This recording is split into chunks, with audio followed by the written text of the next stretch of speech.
have this irrational fear of flying. I mean, I'm so afraid of flying that I'll do anything to avoid it, even if it means crossing the country by bus. This time though, there was no getting around it. My sister was graduating, and if I wanted to be there, I had to fly. Our parents couldn't make it because our grandma was sadly in the hospital. So that meant I would be flying solo, and so here we go. It was my first time flying on my own, and I think everyone in the airport could tell. I was sweating so much, I thought the airport security would pull me aside. As I got on the plane, I started shaking, and only once I was safely in my seat with my seatbelt on did I start to calm down. I thought I'd get lucky and score a whole row to myself, but as I thought that, a young guy sat down next to me.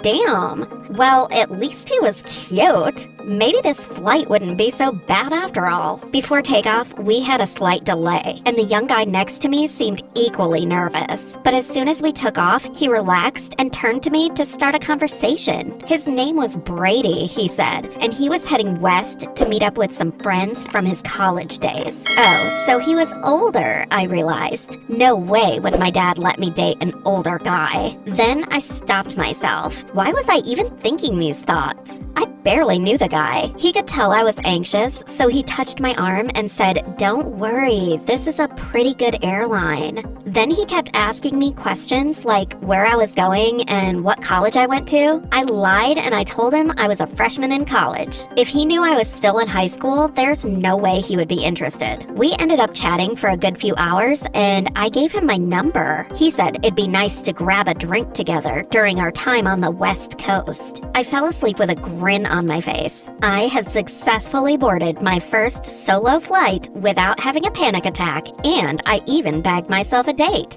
Jackpot! After a while, I woke up and I noticed Brady was nowhere to be seen. He must have gone to the bathroom. I reached into my bag for some mints and remembered I'd bought a newspaper. I didn't normally have much interest in reading them, but I was going to be doing an internship later that summer with a local newspaper as I was planning on studying journalism, so I thought I'd better swat up on what was happening in the world. I flicked through the first few pages. Nothing of interest caught my eye, and I decided I'd watch a movie instead. But then, just as I was putting the newspaper away, I spotted something. There was an article about a serial killer on the loose, and I kid you not. The mugshot of the killer looked exactly like Brady, but it couldn't be. I mean, the photo wasn't very clear, but it seriously looked like him. The more I looked, the more I realized it was him. I could feel my heart rate speeding up, and I knew what was coming next. I was going to faint. I was seriously panicking. I'd just given my number to a serial killer. I pressed the emergency button above my seat, and an air hostess rushed over just in time to see me slip off my chair and fall into a heap on the floor.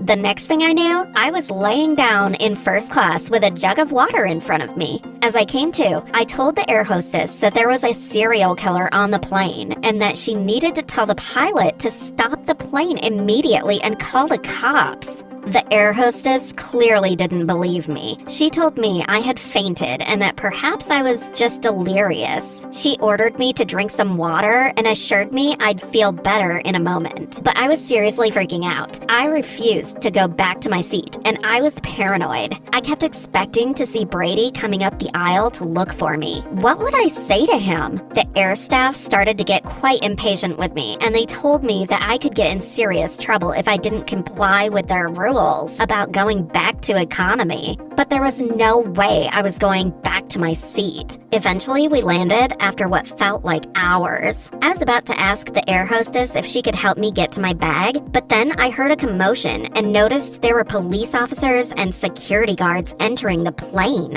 And then there was Brady being escorted off the plane. Turns out he really was the serial killer, and one of the air hostesses had secretly believed me and made the call before we even landed. If I hadn't brought it to their attention, who knows what would have happened? And if I hadn't bought that newspaper, I may well have found myself on a date with a serial killer. And then who knows if I'd even be alive to tell this story. I'm not saying that you shouldn't speak to strangers, but just be careful who you trust. And if you have a feeling that something isn't right, always speak up about it. You never know, it might save your life. Have you ever had a close call like this before? Share your experience in the comments section with us.